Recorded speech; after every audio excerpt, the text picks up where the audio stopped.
Now, this is a story all about how local soccer media got flipped, turned upside down. And we like to take a minute, so grab a beer so cold, and we'll tell you how we became electric gold. In White House, Tennessee, born and raised on the soccer fields was where we spent most of our days. Reading Mad Magazine and riding our bikes with a known propensity for rocking the mic. Now we're a trio of guys who are getting kinda old, cheering on the boys and gold with every bit of our soul. Screaming our heads off while drinking some beers, hoping to give Cincy and Miami something to fear. Now Evan, John and Ryan are kicking the facts about Nashville SC, and they'll never come whack. If anything, we can say the show is rare. Acoustic blue and electric gold, the only colors we wear. We pull up Degoties about 7:38, and we yell to the refs, yo home, smell you later. We look at the castle, we feeling so bold. We sit on our thrones, we're electric gold. Electric gold. Hey everyone, this is Electric Gold. I'm Ryan, and I'm here as always with John and Evan. But tonight we have a very special guest. We've got the Captain Liam here with us. How you doing, Liam? Hey, doing really great. Yeah, thanks for letting me on. What's the crack, Liam? What's the crack? It's best weekend of the year right now. Yep. Gearing up for a good weekend of Irish activities and heading out to Ireland on Tuesday. So really pumped about it.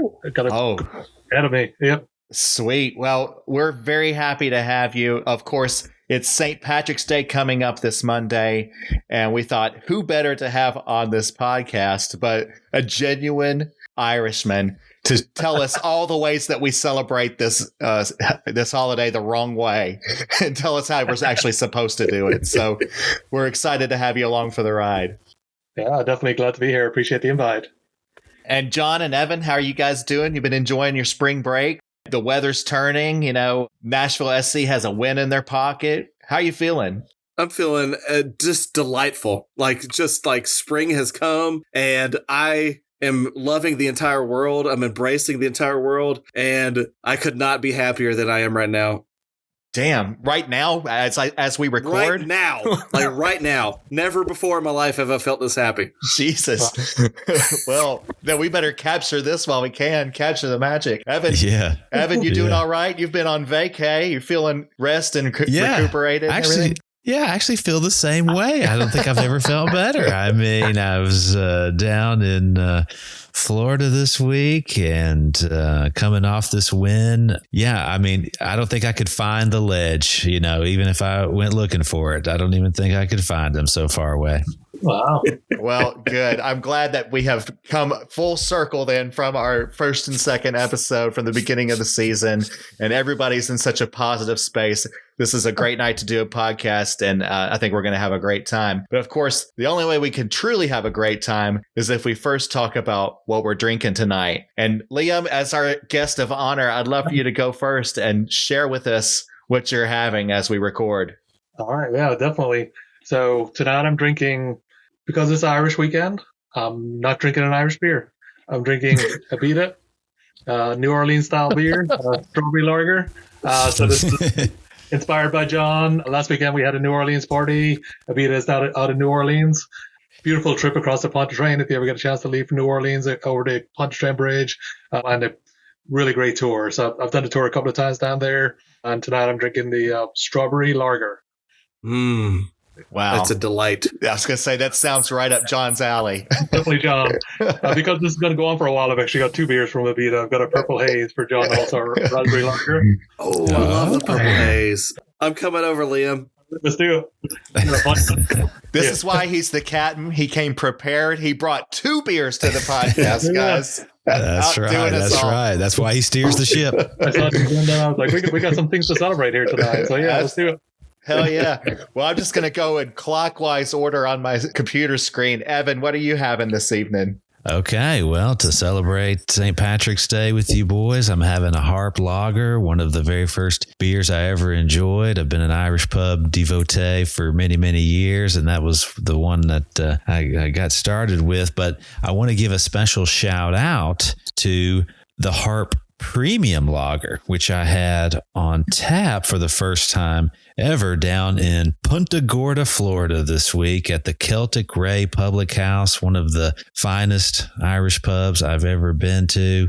It was a delicious beer and a great little spot. So if you're ever down in Punta Gorda, stop by the Celtic Ray for some bangers and some live Celtic music. Love it. And totally in the spirit of this wonderful weekend. How about you, John? What are you having this evening?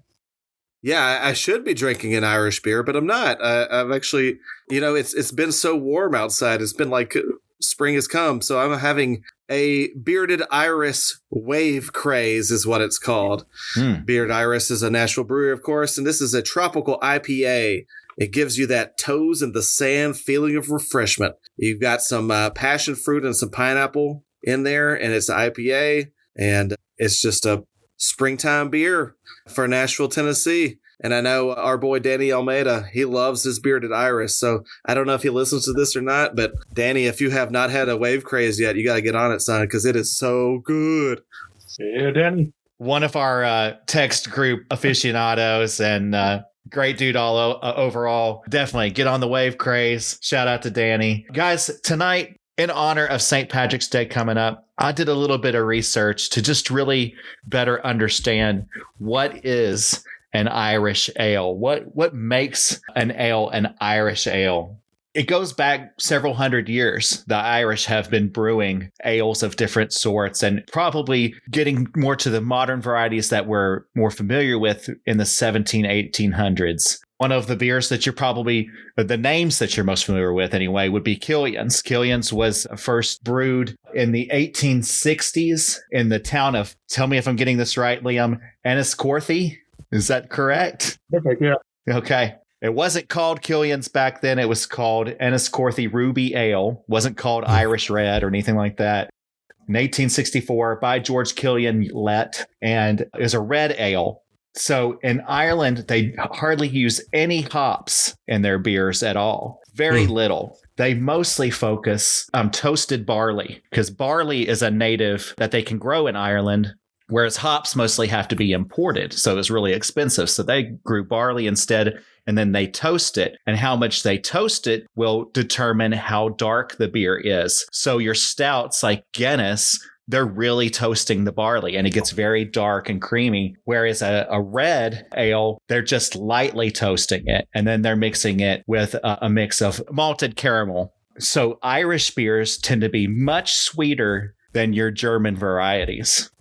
So Killian's being that traditional name, but this swill that I'm drinking tonight, this Killian's Irish Red, is absolutely not at all an Irish beer. This is a lie. And if you read it on the label, it says Killian's Irish Red. They've been lying to you your entire life. And if there's any asshole whoever tells you that he loves a good Irish Red like Killian's, he is an idiot who's talking out his ass and doesn't know what he's talking about, because modern Killian's, so the original Killian's brewery went out of business in the 1950s.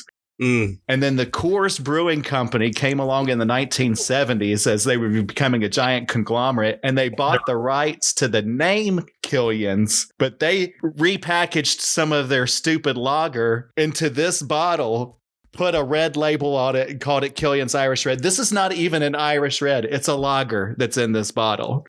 So don't. Oh my gosh. So I'm drinking Killian's tonight. Not because it's actually Irish, because it's not, but because I wanted to teach everybody a lesson about what they're really drinking and to dispel with any of the notions they previously had. So you're a saint. Nailed it. It's just amazing to hear that anybody ever stole anything from the Irish. I know. Oh my God. Let me tell you something about the English. You want to How much time have we got? Yeah, I know, like the next hour or two. 800 years of history. I brought 3 beers here, so I got that. Liam, why don't you kick off the toast for us in honor of St. Patrick's Day? All right. Just going to say Sláinte. And then in Ireland, we say Sláinte for cheers. And down here you say y'all. So we're going to say Shlanta y'all. Sláinte, y'all. Shlanta, y'all. Shlanta, y'all. Terrific. Okay, well, now that we've got that out of the way, it's time for a little weekend review. It was a chilly evening last Saturday as Nashville SC returned home to Geodis Park to face off against the Portland Timbers, who were coming off a 1-0 win over Austin the previous weekend. Coach BJ Callahan opted to build on the momentum from the previous week's loss to the Red Bulls by inserting Ahmed, Qasem, and Patrick Yazbek into the starting lineup for the first time this season. The match started in a promising fashion with Nashville dominating the attack, and they earned penalty kicks for both Hani Mukhtar and Sam Surridge. Disappointingly, both of those designated players missed their shots as Portland goalkeeper James Pantemis was on the mark to stop both attempts. But the boys in gold were not discouraged and continued with substantial offensive effort against Portland. Finally, they broke through in extra time of the first half. Eddi Tagseth served a terrific ball into the box. Yazbek passed off the ball to right back Andy Najar, who fired from a tough angle on the right side, deflected off the keeper's left shin, and into the goal for Nashville's first score of the season. In the second half, Qasem and Tagseth were the centers of gravity for the team, consistently applying pressure to Portland's defense. A few minutes after banging a shot off the crossbar, Qasem headed across from Dan Lovitz into the back of the net, giving him his first score in the gold and blue uniform. Nashville notched its first win of the season, and suddenly things are looking up in Music City. And as a cherry on top, Andy Najar was named as a starter to the MLS Team of the Match Day for his excellent play, while Eddi Tagseth was named to the bench of that team. And where does all of this leave NSC in the standings? It's still very early, but they're currently in a 6-way tie for 6th place in the East, having 1 win, 1 loss, and 1 draw, and a goal differential of exactly 0. Also in the news this week, it could have been named Call-Up Week. First, Jacob Schaffelberg was selected for the Canadian national team duties in the CONCACAF Nations League. Schaffelberg has been a huge hit for the Canadian team this past year, has been one of their top scorers. He hasn't played yet for Nashville this season as he's been recovering from a preseason leg injury, but it's possible he could be available this weekend. Meanwhile, Andy Najar was called up by Honduras for CONCACAF Gold Cup qualifiers. He has been a staple of the Honduran team for years, but he'll be sorely missed by Nashville. In his short time with the team so far, he's had a major impact, including scoring the first goal this season, which we just talked about. He'll likely be with Nashville for their upcoming match against Philly, but he might miss the next 2. And finally, Matt Corcoran was selected to play for the United States U20 team when they play against Mexico, Japan, and Spain in late March. By virtue of a rash of injuries, Corcoran had the good fortune to start NSC's first 2 games this season. Those appearances included both highs and lows for the 19-year-old midfielder, and this upcoming international experience should be good for his continued development. Okay, guys, let's focus on this big game that we had against Portland first. What an exciting and fun win. First win of the season. Of course, that always feels good to get that under our belt. I was also really happy. We were one of 3 teams left in the MLS who hadn't scored a goal this season. We scored before the other 2, so that made me feel good that we weren't last to score. Yeah, absolutely. And I just really thought, man, we saw some things really come together, didn't we? I mean, there's a lot to be happy about, a lot to be excited about. Would you guys not agree? Oh, definitely. Agree wholeheartedly there. Yeah, it was really encouraging performance, and I loved the whole game, other than the first 2 penalty kicks. Yeah, but we just kept attacking though, and it was everything we wanted out of BJ Callahan's Nashville 2.0. We kept attacking. We did not fall back. We did not get discouraged. It was a great night. Absolutely, Evan. What are your thoughts? Yeah, similar thoughts. You're right. You definitely noticed things really starting to finally gel, which is what we were hoping for once we started to get the newer players worked in and starting and everything. And yeah, seems like they came out of the gate really up for it, ready, wanting to take the game to Portland, and they did, and they didn't get discouraged, like John said, when they missed the 2 penalties, and they just kept going and refused to leave Geodis Park with anything less than 3 points. And that is the way they're going to have to do it. and they did it. And it was awesome to see. We saw a lot of resilience out of the team. They could have hung their heads after those first 2 penalty kicks didn't go through, and they didn't. And especially our younger guys, our newer guys that are new to the team, that, like you said, they were just relentless. They weren't going to let us leave without a win. Liam, let's get your thoughts in on this. What was your just overall reaction to this game? Yeah, the first half was tough, kind of right up until the 44th, 45th minute. We hadn't scored our first goal and we missed 2 penalties. So I was like, here we go again. Are we ever going to score? I think prior to that, the last time we'd scored was September of last year or something. So it was months and months ago. But then when that goal came, it was like a different team. And there was some amazing plays in there. It felt great and it felt good to watch them. Second half was solid. Like they looked like a really good, well-gelled team and team that have been playing together for a long time, more than just 3 games. Like this is an entirely new team, almost entirely new, I guess. And it just looked like a really team that were having fun out there. So it was really, really good, fun to watch. It was a lot more entertaining than what we are used to, I guess, in Nashville's short history. Yeah. Gary Smith, I know we've talked good and bad about him on this podcast. He certainly had his successes. He led the team to playoffs every year that he was the coach. But it wasn't always the most fun soccer to watch, right? And I thought last Saturday's game was a lot of fun to watch. Let me just rattle off some of the stats for this game because they're pretty impressive from Nashville's standpoint. Possession, Nashville won that battle 56% to 44. That was, again, something you didn't see much in Gary Ball era. We were usually playing defense, a very conservative team. We were on the attack constantly. And I'll tell you, it says 56%. It felt like 76% of the time we had the ball and we were on offense. It was just so much fun to watch. Shots, this might be the most incredible stat of all. 23 shots to their 9. Ooh. And shots on goal, 11 to their 4.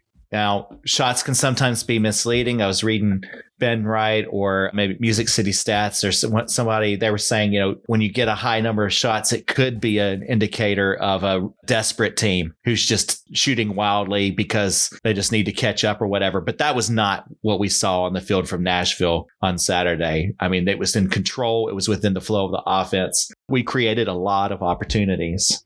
Total passes, 591 for Nashville. 451 for Portland. That's a lot for Nashville. That is a ton. That is a lot for Nashville. Expected goals, XG, one of our favorite advanced stats, 3.8 for Nashville. Wow. I don't know the last time I've seen us have that high of an XG. Of course, if that lines up with we had our 2 goals that we actually scored, and then we had the 2 penalty kicks. That makes sense. So, I mean, you can just tell from a lot of this that, boy, we just had a lot going right. I was excited. I think hopefully you guys enjoyed it. To better understand what we like the most about the game, I think we have to kick off with, oh, hell yeah.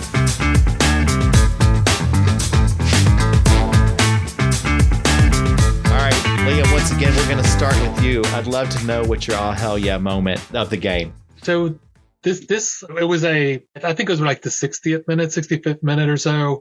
Surridge took a really quick free kick. Like it was free kick into a header. I don't know if it led to the goal, but it led to a corner that was taken really quick. And it just felt excitement throughout the game. Like everybody was gelling together. Surridge got up. It was a free. Didn't roll around and, kind of took the kick immediately, into the box, led to a corner. It just felt like good quality football.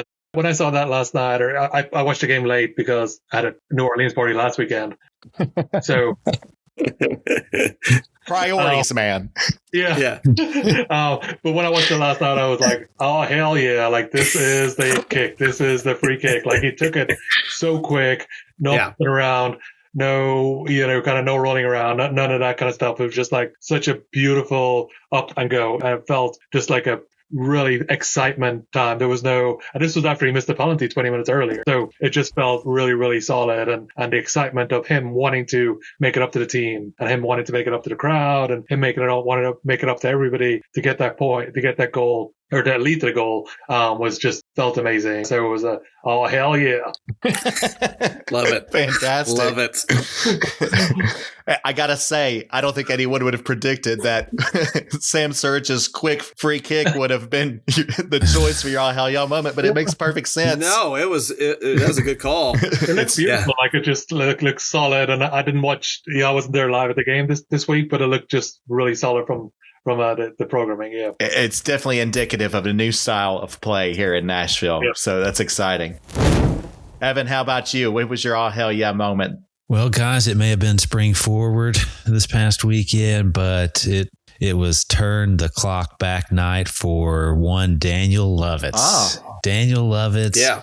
was so sharp Saturday night. He not only played really great defense, but his passing was sharp and proactive. He was decisive. He was really involved in a lot of the offense. And of course, he got the assist to boot. So, when I saw Daniel Lovitz playing like it was 2021, I was just like, oh, hell yeah. Yeah. It's a great call. I love what BJ's doing, pulling those wing defenders up into the offense. You saw Najar very involved. You saw Lovitz very involved. Those guys are both veterans and they know what to do. They know how to get the ball up ahead. And you saw Portland had the hardest time getting the ball out of their own half. And a lot of that was Tagseth. He just was denying it so much. But a lot of it also was those guys were just pinning down the corners and not letting the ball through. They could not find many lanes to get the ball back onto our half of the field. So I think it's a great call. Lovitz did a great job the other night. And John, what about you? Bring us home. What was your all hell yeah moment? Exactly what you're saying. My all hell yeah moment. We haven't really talked about him in the first two episodes, but he's been great. Andy Najar, man, he is balling out. Yeah. And playing it right back, he is pushing so high up, and he is keeping the opposition pinned in. I thought he was probably our second best player like in the first game. And Saturday, man, he was so good. He got a little bit lucky with the goal, but like he was in the right position constantly doing the overlapping runs on the right side. His combinations with Qasem and Tagseth, that right side all of a sudden is a strength for Nashville SC. And last year it was a weakness. Like individual 1-to-1, Andy Najar and Shaq Moore, I don't think there's a huge difference between them. But like Shaq had an off season last year, and Najar, man, he just the way that he's pushing up, it is really encouraging. And I mean, the whole game, I was like, oh, hell yeah, Andy Najar, you are doing the work, buddy, and I love it. All right. So just to be clear, are we going with Najar or Najar? Because I've heard it both ways, but I want to be accurate with this. So only from my Duolingo Spanish education, J is usually a ha sound in Spanish. So I'm going with Andy Najar, but Andy Najar, if you want to come on this podcast and correct me, I am 100% down for it. Or you can come on this podcast and correct me. Yeah, either way. I wasted 2 years of my life taking Latin, so I'm probably wrong. Either way, it's just been terrific. And I think, again, a lot of kudos go to the coaching staff for devising this strategy. Again, it's just not what we've normally seen from Nashville. We've seen a much more conservative defense in the past. We're seeing them pull these guys up into the offense and really get them involved. And really then those final defenders of Zimmerman and Jack Mayer, they've been solid enough to where anytime things do break through, they've held the line for the most part. So defense has played well. Offense is starting to click. But I'm sure there are some things that we think aren't so great. So let's get on with it. I can almost predict what this is going to be. Let's do all hell no.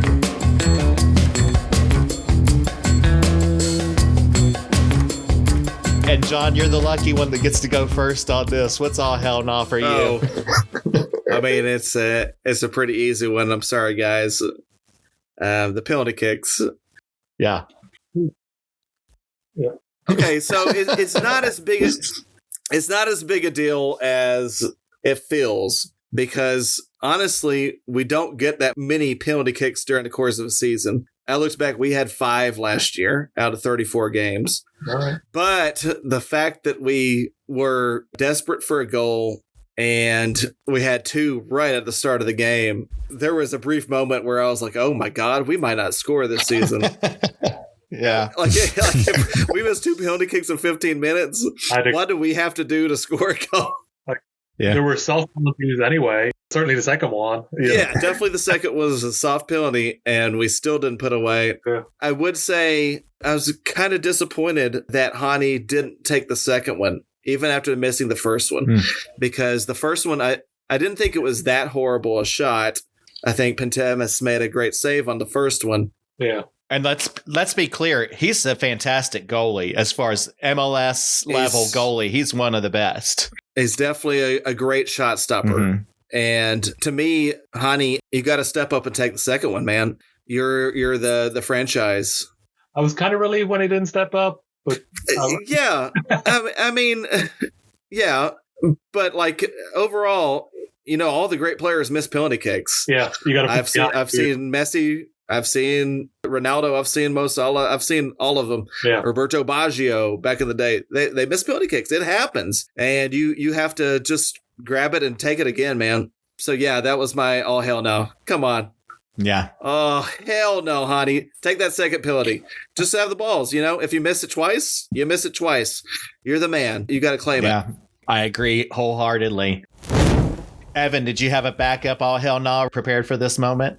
Yes, I did, and this is my backup. But mine is Ahmed Qasem's play. It was pretty good, but it wasn't as good as the game before. Definitely a little step back. I'm not sure what happened there, but especially my issue is with his goal celebration. I did not like it. I did not appreciate it. I don't want to see that gangster goal celebration ever again. So I gotta throw out a big, oh, hell no.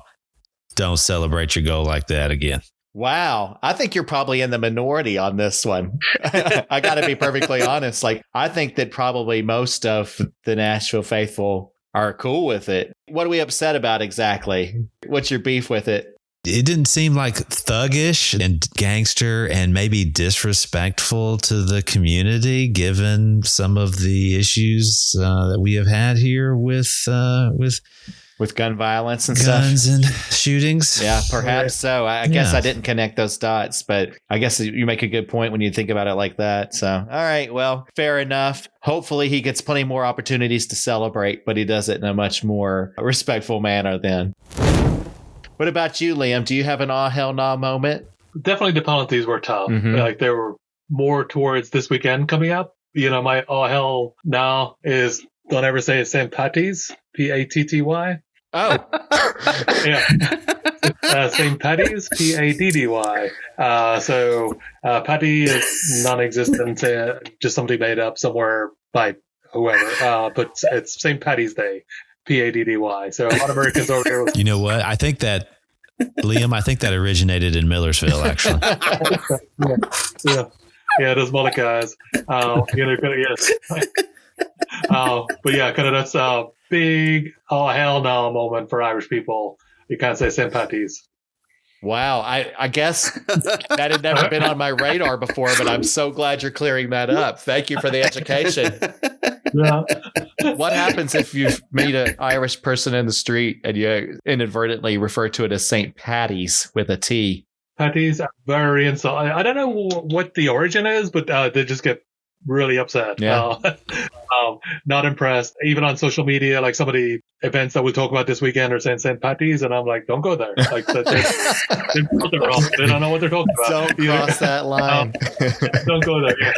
Wow. Okay. Yeah. All right. After St. Patrick, not St. Patricia or whoever Patty is. So it's Paddy, Paddy. Yeah. Okay. Thank you. That's the kind of education that we were looking for by having you on the podcast. That's why you're our special guest tonight, for sure.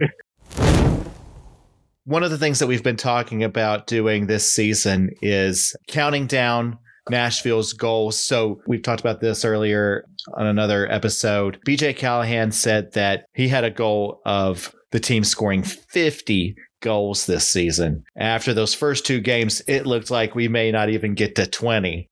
For each goal that's scored, we were going to list off one of our favorite things in life, whatever it might be, and basically try and rack up 50 favorite things. Hopefully the team gets that far, but however far they get, we're going to list a favorite thing for each goal. They scored 2 goals. We'll let John do one and Evan do one. And Liam and I will listen. Maybe we'll give an honorable mention to something, but we'll start off with you guys and let you give your favorite things. Evan, we'll start with you. What's your first favorite thing for Andy Najar's first goal? What's your favorite thing? My favorite thing for this round is the Fender Stratocaster. Guys, I am a Fender Strat man. I think it's the perfect electric guitar. My first guitar was a Fender Strat. We talked about it before. I can't remember if we have. So please forgive me. I'm just going to give you a quick little history. Back many, many years ago, I had a uncle who played guitar and who pushed me to go ahead and give it a try. And I got me a Fender Strat with my Christmas money. So thanks to Uncle Tim for pushing me in that direction. I got a red Strat because that's what Billy Corgan was playing at the time. And I had a big poster of him on my wall playing a red Strat. So I bought that Siamese Dream guitar tab book and spent hours and hours and hours trying to learn it note for note. And that's how I learned how to play guitar. And then I think maybe it was next Christmas. I think I'd been pouring through the guitar magazines and somehow I'd mentioned around the house that I wanted to upgrade the pickups. I wanted some lace sensor pickups. And somehow my younger brother, my baby brother, took note of this and scrounged up enough money to buy me a Fender lace sensor pickup. And I just love this guitar so much. I still have it. I'll never sell it. I have been financially in dire straits many times over the years and had to sell off every other instrument I've ever bought, but I will never sell that old Fender Strat. So anyway, that's my favorite thing. He's going to the grave with it. Very cool. Props to Curtis. You got that right. Way to go, Curtis. You got that right. Yeah, so that's beautiful. It's surprising a little bit. Being a Nashville guy, it's not a Gibson, but hey, you got the Strat first, so that's where your true love. You never forget your first. Am I right? That's right. Hey, That's man. right, buddy. John, what's your favorite thing for Ahmed Qasem's first Nashville goal? Yeah, I'm going to throw on probably my favorite thing in the world, karaoke. Okay. Yeah. I love karaoke. I am terrible at it. Like, oh my God, I'm so bad at singing. Disagree. But thank you. I just don't care. It's just so fun to do. It's fun to stand up and pretend that you're a singer. And I love it. And recently, my boy Liam came over to the house for the Red Bulls game, and that game sucked balls. So, like, pretty much right away, we're like, all right, we're going to have to break out the karaoke machine and just forget about soccer. And with the addition of a lot of whiskey, magic happened. And so we got up, and Liam, you care tell what song we did a duet on? Do you remember? Run on for a long time. There we go, my boy. God's Gonna Cut You Down by Johnny Cash. Yeah. The most perfect song in the entire world. And we nailed it. We nailed that motherfucker. Karaoke is the biggest fear in the world. So, Your biggest fear. Oh, wow. biggest fear in the world. Yeah. The last thing I want to do is be in front of people ever. Liam was not wanting to do it. Yeah. Liam was not wanting to do it. And that's where the whiskey came in. Yeah. That's where the whiskey came in. We had some good peanut butter whiskey. It was good. Yeah, son. But the thing is, with Liam coming over to do karaoke, his lovely wife, Jen, is like the most amazing singer in the world. Like, she is like professionally trained. She's like an opera singer. Yeah. She was doing like Whitney Houston songs. She was doing Chaperone songs. She was doing Broadway songs, and she was just nailing it and just embarrassing everyone else in the house. So it's me, Liam, my brother Daniel, and my wife, and we're all singing like normal human beings. And we're just sitting, just thinking, oh my God, we suck compared to Jen. And my brother actually wrote a song about it, and it goes a little something like this. Liam on the mic, but it's more like a front. His wife in the corner floating vocal stunts. She belts like the diva, crowds gather around while we fumble verses, looking like clowns. No karaoke with Liam, no way, no how. His wife outshines us, we won't take that bow. She's opera, she's Broadway, she's queen of the stage, and Liam just mumbles about bitches and rage.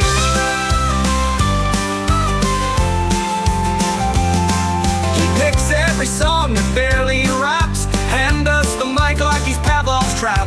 First few bars, then he ducks, runs, and hides while she's out here turning karaoke to pride. She hits those high notes, dog whistle screaming. We just aim for drunk harmony dreaming.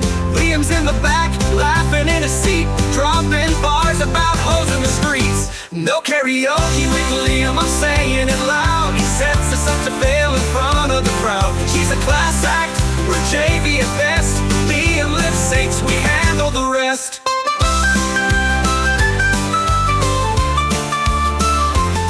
I tried to keep up, hit a Whitney tune. She stepped in, voice lit the room. Got a standing ovation while I slurred my bit, grabbing my coat like, yeah, I quit. No karaoke with Liam, no way, no how. His wife outshines us, we won't take that bow. She's opera, she's Broadway, she's queen of the stage, and Liam just mumbles about bitches and rage.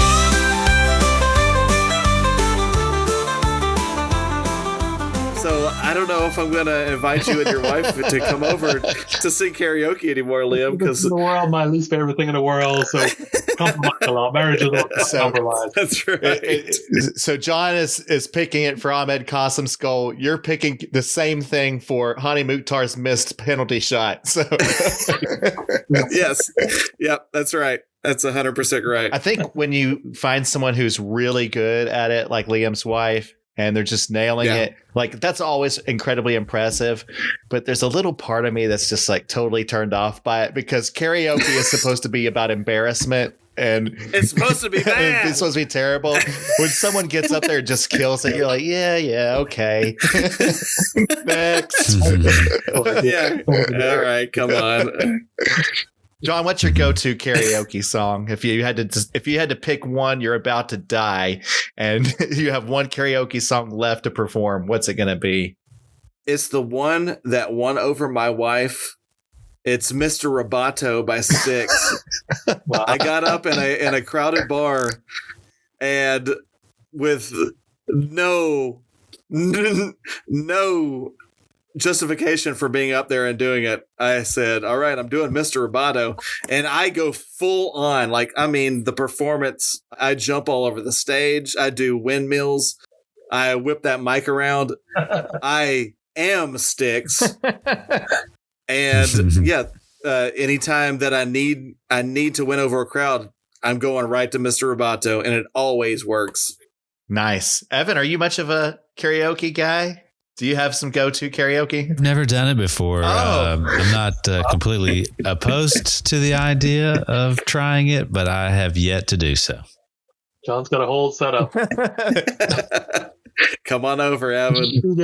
The karaoke machine in like 3 seconds. Like the game's over. Yep. Karaoke on. Yeah. Next road game where we suck, come on over. We'll watch. And if they suck, we just turn on to karaoke. It makes a magical night. Okay. Well, you might have your chance in 2 days, because you're playing a very good team. Oh, no. Yeah.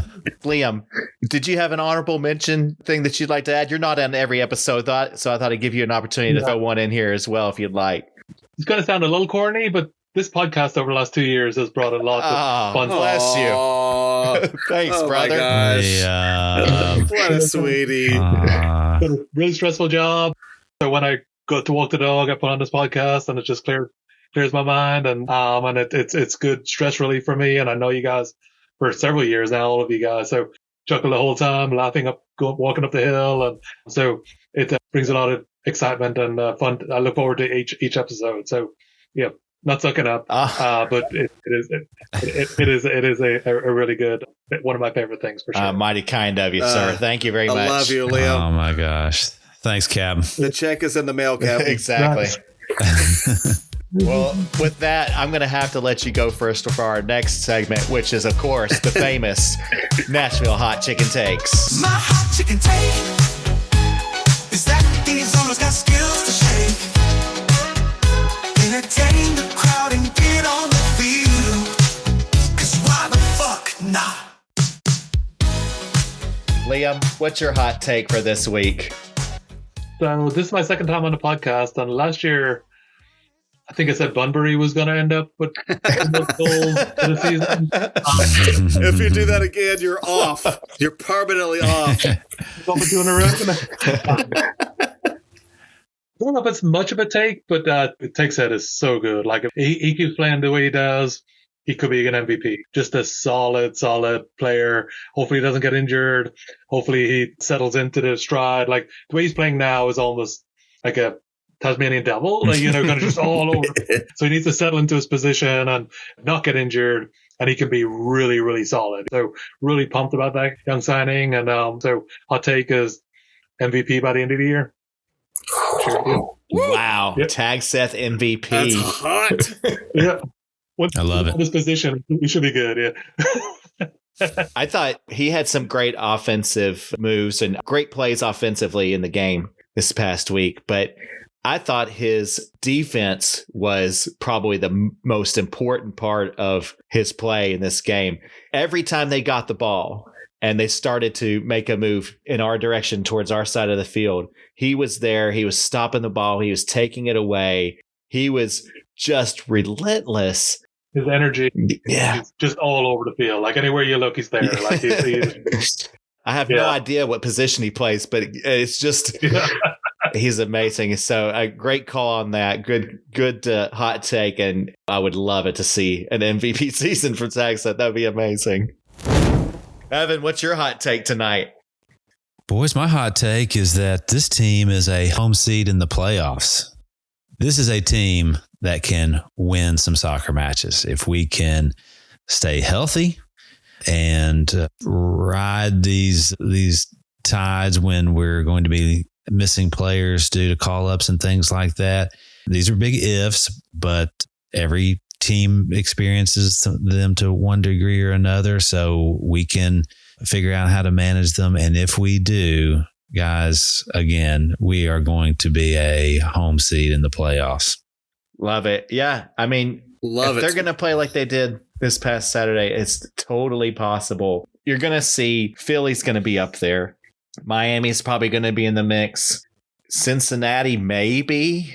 They've not had the greatest start to the season. Columbus is going to be in the mix, but we're going to have to probably knock one of those teams out of that fourth spot to have a home game in the playoffs, right? So I think that one of those last two, one of those Ohio teams, which would bring me no greater pleasure, by the way, than fuck Ohio. take down an Ohio team. We're going to have to get ahead one of those guys to get that home spot. Totally possible. Again, as this team continues to play together, continues to gel, I think it's totally within the realm of possibility. And John, what's your hot take tonight? Yeah, the captain actually kind of touched on it, but so mine's not as hot as Liam's, but I really think Eddi Tagseth and Ahmed Qasem are going to be all-stars this year. Oh, Nice. Wow. Like, both of them are so impressive to me. Like, Qasem, like Evan said, didn't even play his best, but he still won a penalty kick. He hit the crossbar with one shot, and then he scored with a second that he kind of set up himself because he passed it over to Levitz.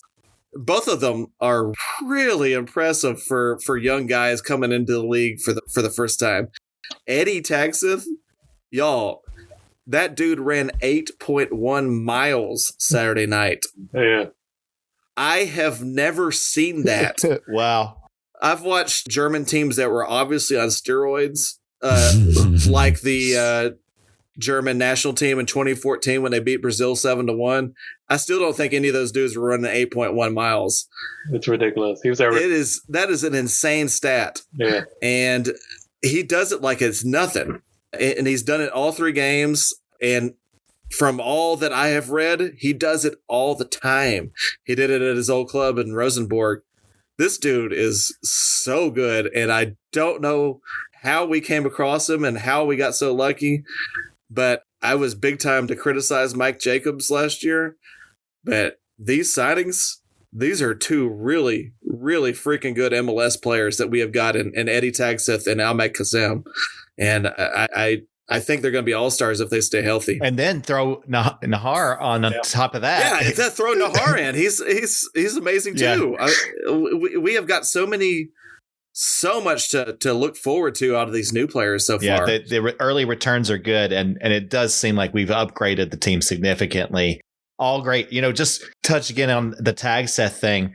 If he keeps this pace up, he could run for 250 miles in game time this season. We should keep up. We should keep a tally and talk about it every episode of how many miles Tagseth has run this season. Because for every mile. Another beer for There every you mile. I'm gonna die. We need medical on standby for that one. Yeah, Liam comes in and tries to kill all of us. Well, healthy. That's a big thing. Like he runs and he's so tiny that's a big that's a big concern of mine that he gets injured. Sure, but if he stays healthy, it'll be an amazing season for us. Yeah, totally. Completely makes sense that Liam would suggest that we drink for every mile because, of course, he is an Irishman, and that's what they do. And, of course, we're heading into a weekend where we celebrate that. St. Paddy with a D. St. Paddy's Day is on Monday.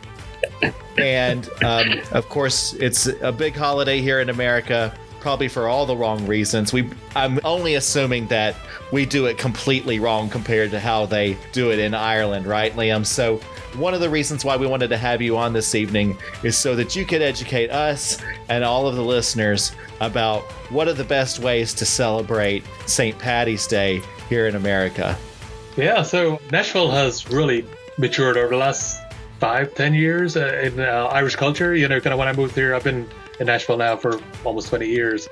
When I moved here, I'd have to go to Louisville or Atlanta for any kind of Irish activity. So over the last number of years, we started a Gaelic club 12 years ago. There's now a St. Patrick's Day parade that's in its third year of existence. And there's activities all over the city this weekend. So even as far out as Dixon, Tennessee, they're doing a Look at the Irish event where kind of very family oriented, face painting, pony rides, all that kind of stuff. And that's at Dixon County Fair between 12 and 6 tomorrow. But then the Irish St. Patrick's Day parade is huge in East Nashville. So that's at 10 a.m. tomorrow till maybe around noon or so. About a 5-mile loop, about half of what Tenseg runs during a game. There'll be a backpack around East Nashville, and all the Irish activities, the Irish step dancers, the Irish Gaelic clubs, all the pipe bands and the rugby clubs and all that kind of stuff will be marching in that parade tomorrow. So 10 a.m. tomorrow morning, 5 Points area in East Nashville, and then right after that, people will head over to Beyond the Edge, which is kind of a sponsor bar of the Irish community, and then up to East Nashville Beer Works, which is kind of a long-standing partner of the Nashville Gaelic Athletic Club. So, and East Nashville Beer Works also have a new location in Wilson County this year that they've opened up a beautiful facility out there that they're having a Patrick's Day parade party in both locations this year. So they'll be serving Irish pizza, Irish breakfast pizza. So breakfast on a pizza, just amazing. So it was invented by my wife. We talked about it earlier, 4 or 5 years ago, when she's they brought that on in the East Nashville Beer Works again this year. So really, really cool event. And then all over, as the weekend goes on. There's a bunch of stuff going on, like in the city winery. There's the Celtic Women are playing, and then down in Franklin, there's the Chiefs are playing. A couple of friends of mine are playing in the pub down in the Gulch. Rhea and Neve are playing on the 15th and 16th in the Gulch. And then on Monday night, we got some sea shanties going on in Jackalope Brewery on the 17th. So lovely. So lots and lots of activity all weekend long. There's only 2 Irish bars still in Nashville. So McNamara's is in kind of Donaldson area, and then Lost Paddy is in. Not sure, is that Antioch maybe? You know, kind of over. But both of those bars will be chock full. Trinity Lane. Yeah, both will be chock a block all weekend. And I'll head in there at any time. Both of those may have a cover, but it'll be a low entry to, you know, kind of maybe $5-10 to get in there. Worth going to see all the Irish music and activities. But the hub of activity is going to be the St. Patrick's Day Parade tomorrow down in East Nashville, or down in Five Points. That's on Saturday, the 15th. Yeah. And 10 a.m. Yeah. Sounds like it'll be a really fun, festive time. Like you said, it's a family affair. Like, bring your kids, everybody can come, and that sounds like a great celebration. Yep. Thank you for sharing all that. I wasn't even aware that there was that much stuff going on. The stuff. Yeah. That's all related, and it's all genuine Irish celebration. I'm sure there's some things that you probably sneer at too when it comes to St. Paddy's celebrations. What is like maybe 3 of your least favorite or most hated sort of St. Paddy's celebrations that you see happening here in America?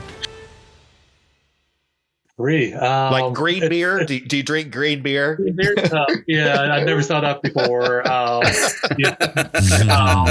It was just such a shenanigans weekend, you know. Here we're in Ireland, it's more kind of family tradition.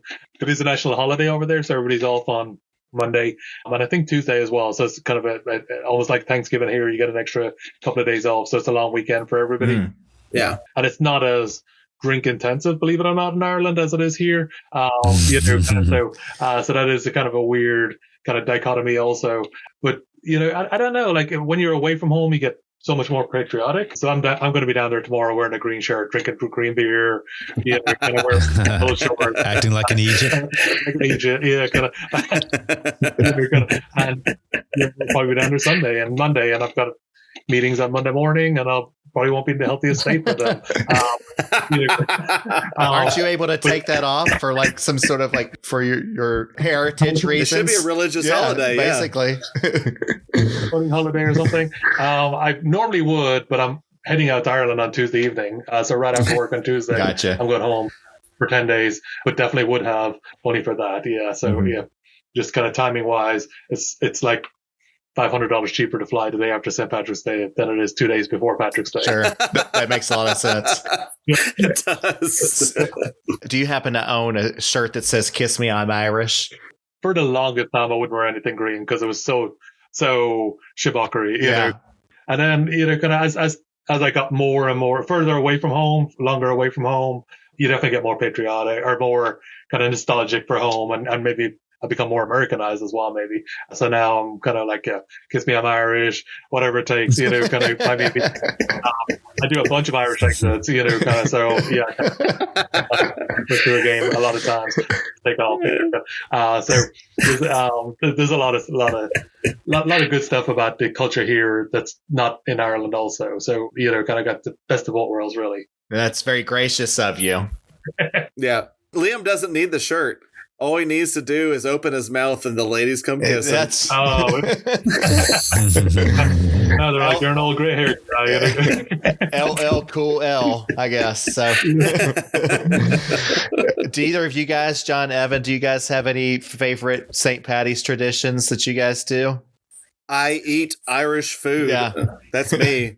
Luckily, my wife loves to make snacks in general, and she really makes really good Irish snacks. Yeah. And so that's what I spend my entire weekend doing, is just getting as fat as fuck on Irish food.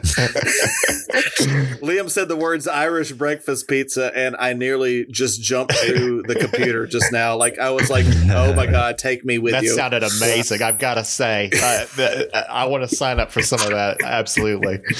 Beer Works, either location, are doing it tomorrow. Yes, son. Supply, so that, you know, they'll run out quickly. But it's absolutely amazing. They got the brown sauce on top, and it's quite a tradition over the last 4 or 5 years for us. Yeah. Wonderful. And Evan, how about you? Any St. Paddy's traditions for you? Yeah, I do. I usually will spend the day making some of my favorite Irish foods, Dublin caudal, Kilcannon, of course, you know, some shepherd's pie or something like that, and drinking Irish beer and singing songs of rebellion. I love son. the Clancy brothers and the Chieftains and all those guys. So yeah, I just get as loud and obnoxious as I possibly can. Wonderful. In true Irish tradition. That's terrific. All right, guys. Well, we better keep this thing moving. Let's get on with our weekend preview. A big challenge looms for the boys in gold this weekend as they travel north to take on the Eastern Conference leading Philadelphia Union. Philly has won all of their first 3 games this season in convincing fashion. First, they beat Orlando 4-2. Then they trampled Cincinnati 4-1. And last week, they easily dispatched New England 2-0. Forward Ty Barabo already has 6 goals this season, including a hat trick versus Cincinnati. Any way you slice it, Philly has to be considered one of the elite MLS teams this season so far. Meanwhile, Nashville is starting to find their footing after an excellent showing against Portland that saw scores from newcomers Andy Najar and Ahmed Qasem. It was thought that Najar might miss this game against Philly after being called up for CONCACAF qualifiers with Honduras, but he will be available this weekend, which is a relief since Nashville is juggling several injuries among its bench defenders. The game will be an interesting barometer for Nashville to see how its new and improved roster continues to develop and gel as they face off against a formidable opponent. What I'd like to do is maybe try out a new segment for you guys as we look ahead to the next week or the next game, and it's going to be called The Crystal Ball.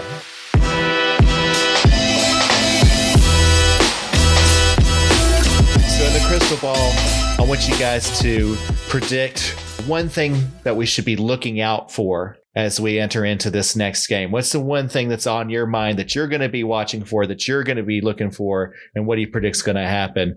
And Evan, we're going to start with you this time. Okay.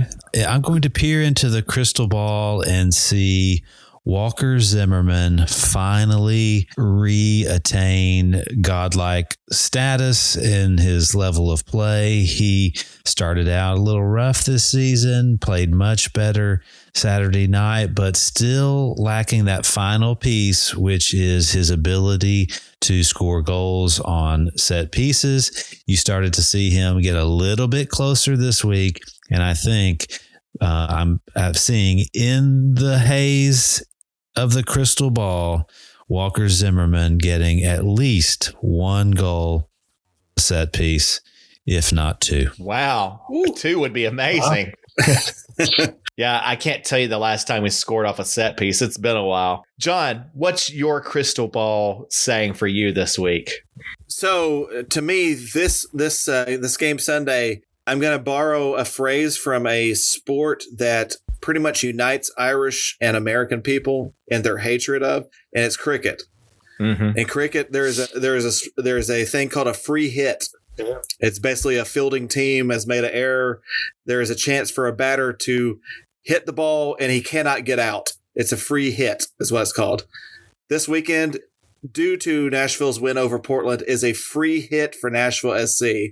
If we lose, well, we were supposed to lose because Philly's off to a great start. But man, we can just go out there and play with reckless abandon. And I feel that we're going to steal this one from under Philly's nose. And in particular, I believe my magic ball involves Sam Surge finally scoring a goal. I know he did not do well on the penalty kick, but I think overall he played okay. And I think he's going to finally get a goal. I don't know. Tagseth is going to set him up, and we're going to win 2-1 in Philadelphia. Wow. Wow. That's bold, but I like it. I like it a lot. And Liam, let's round it off with you. Again, really appreciate you being our guest tonight. What's your crystal ball telling you for this week?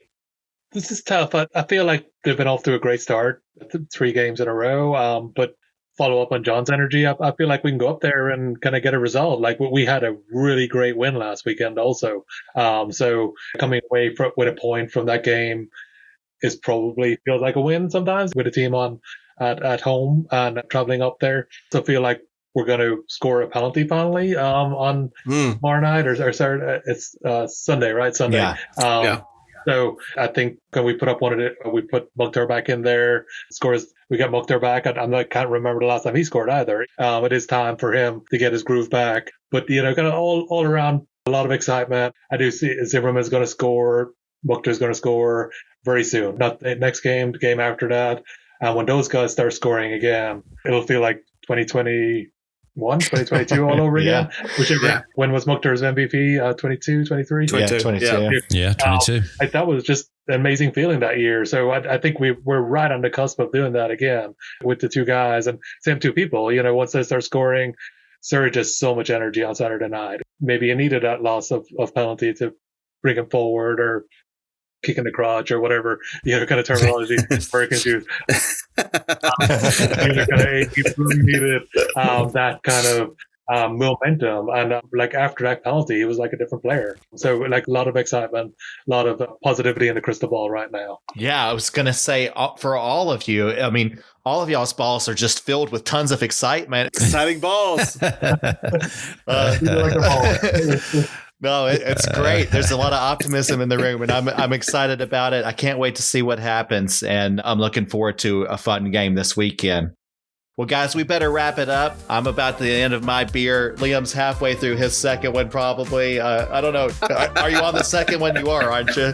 About to crack my third one. Nice. Keep it going, brother. All right. Well, listen, it's been a real fun night. I've enjoyed talking the game with you guys. Had a lot of fun talking about St. Paddy's Day and all the Irish culture.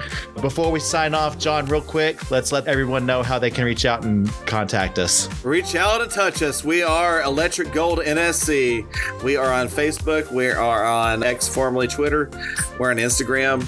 Just give us a shout, follow us, like us, give us words of encouragement, because we're really cool guys. And you guys, I don't know if you realize how cool we are, but we are really cool. It may be tough to realize, but yeah, we believe us. Trust us. It's true. Karaoke, guitar playing, karaoke. We're gonna be partying all around town on the Irish spots. I mean, you want to get on board this Electric Gold train right now. Right now is the time, because you don't want to be the last guy on the train. The ship. Exactly. All right. Thank you, John. Thank you, Evan, and especially thank you, Liam, for joining us. You're welcome back anytime. Thanks for being here. In the meantime, those of you who are listening, we sure appreciate all the support. Appreciate you tuning in. And as always, keep cheering on the boys in gold. Keep rooting them on. And don't forget, keep on saying it. Come on, you boys in gold. Come on, you boys in gold. Come on, you boys in gold. Under cities, neon lights, talking dreams on Friday nights. Electric vibes and stories told. Come on, you boys in gold. Waves of laughter in the air. Podcast pals without a care. Sharing glorious thoughts out loud. Come on, you boys in gold. Waves of laughter in the air. Podcast pals without a care. Sharing glorious thoughts out loud. Come on, you boys in gold.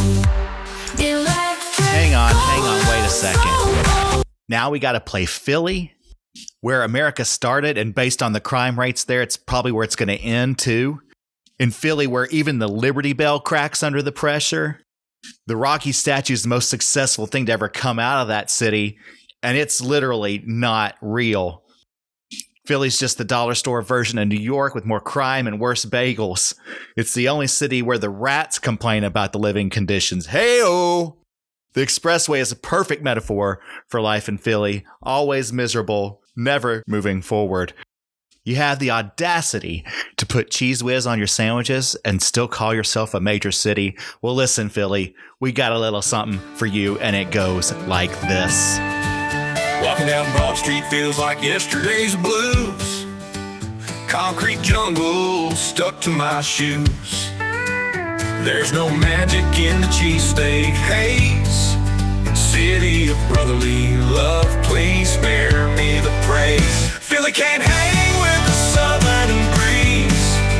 Can't touch the rhythm of Tennessee trees. You got your Wawa hoagie, I'll take a pass. Bucky's brisket's kicking your sorry ass. Liberty Bell cracked like the day it was made. Rocky ran those steps, but he still got played. Your sports fans might yell, but they do it with spite. Nashville's got the charm and the neon lights.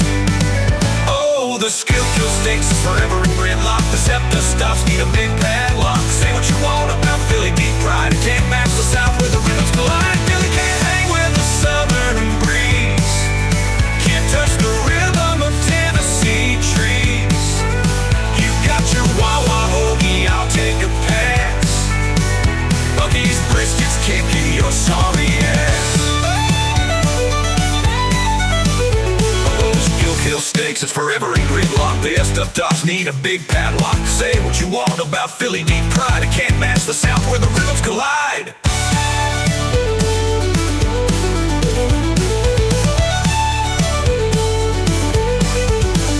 Philly can't hang with the southern breeze. Can't touch the rhythm of Tennessee trees. You got your Wawa hoagie, I'll take a pass. Bucky's briskets kicking your sorry ass. Still cool water, man, it tastes like despair. You call that art, we got rhyme and flair. Pretzels twist, but they ain't bold or rare. Broadway's humming the tune beyond compare. The only good things you're responsible for are Hall & Oates and the Dead Milkman. And John Oates knew enough to get the fuck out of there and come live in the Music City, where he does Gibson guitar riffs and cheers on the greatest soccer team on earth. So suck it, Philly.